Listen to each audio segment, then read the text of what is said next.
Yeah. Hey, we back with another one. Let's say how Dubai became a heaven for criminals from around the world. 60 minutes. 60 minutes Australia. Let's go. 60 minutes Australia is the fucking channel, y'all. Check them out. Let's go. Hold on. Hold on. Okay, let's go. Where the sound at? If you're in the international drug business, Dubai is a great place to do business from. The new crime capital of Australia. Public enemy number one sorts of criminals can operate with impunity and keep their businesses going. Why our worst crooks and suspected crims. They are people with a lot of influence, a lot of money. Love this glitzy gangster's paradise. The baddest of the bad. The baddest of the bad. That's next on 60 Minutes. It might sound like a strange thing to say, but the crime capital of Australia is currently Dubai. That's because this glitzy megacity in the Persian Gulf has become home to nearly all of our biggest organised crime bosses. They think by moving offshore they're out of reach of federal authorities. But tonight they might be thinking again. An enormous leak of Dubai property records has revealed not only their home addresses, but also how the city has become a prized destination for crooks and suspected criminals from all around the world. Dubai, it seems, has been the perfect place to do dirty business.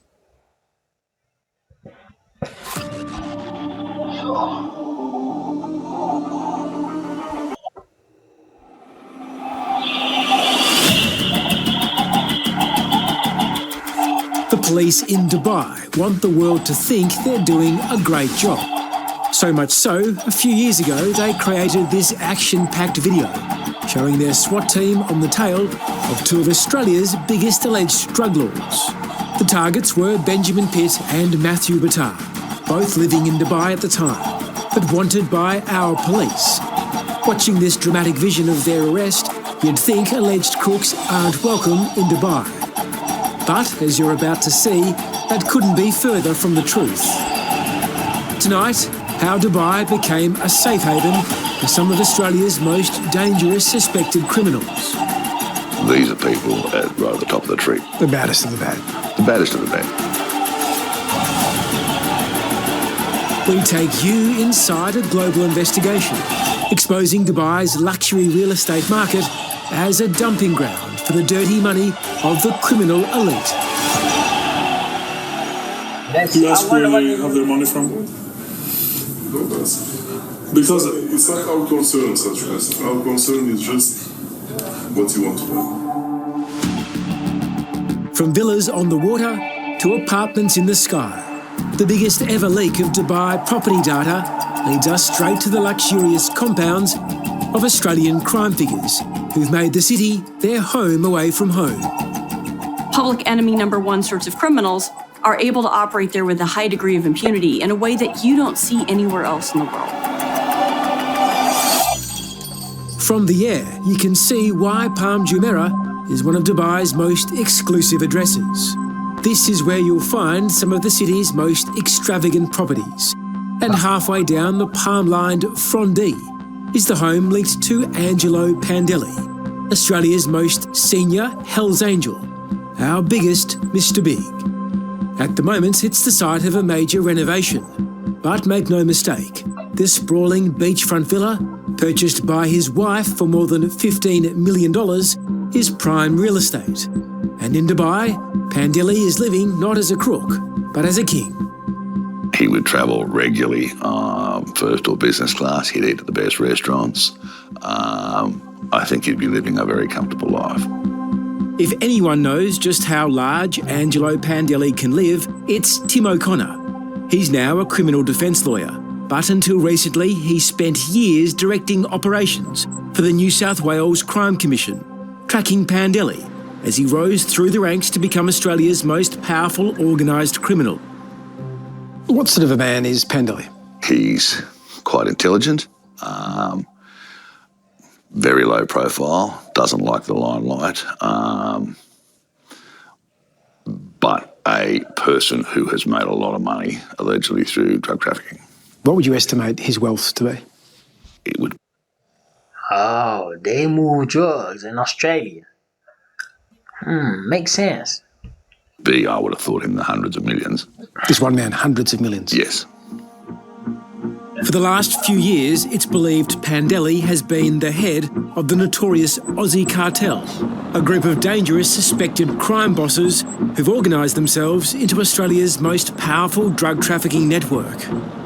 Each year, it earns an estimated $1.5 billion, allegedly smuggling ice and cocaine into Australia from one of its headquarters in Dubai. Angelo's biggest asset, by far, is his connection with the Hells Angels.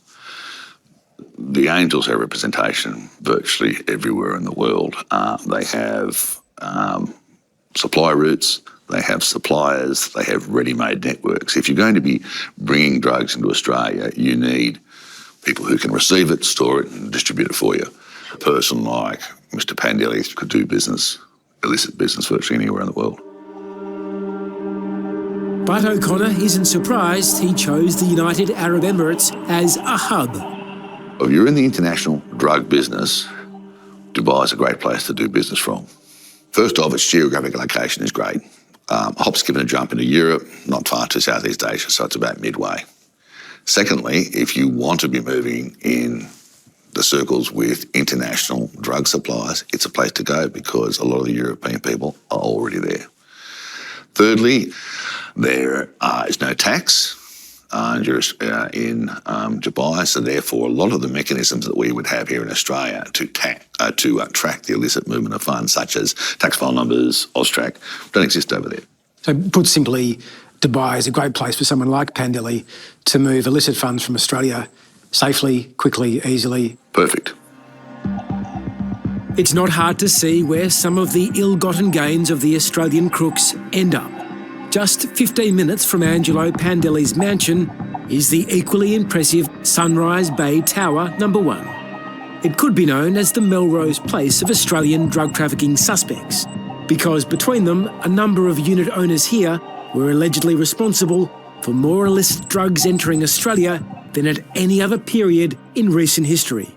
The leaked property data shows a number of crooks clustered in the very same apartment building. What does that tell us? It's a nice apartment block. Sounds like a gangster's paradise. Basically, yes.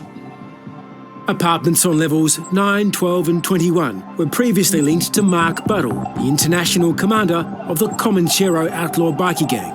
Accused drug smuggler Benjamin Pitt bought on level 20. The wife of his co-accused, Matthew Battar, purchased apartments on levels 15 and 23. And the deeds to an apartment on level 14 belonged to Marco Coffin, another suspected member of the Aussie Cartel. A short drive from Sunrise Bay Tower is the villa purchased by Coffin's associate, Mohammed Bousseleh, also considered a top Australian target by the Federal Police. They are people with a lot of influence, a lot of money, and would be considered the top of the tree. The baddest of the bad. The baddest of the bad. But in Dubai, the baddest of the bad are in good company. It would seem dozens of the world's worst villains have bought property in this Middle Eastern metropolis. The names appear in an extensive database of property records, obtained by a global coalition of investigative journalists, led by the Organised Crime and Corruption Reporting Project.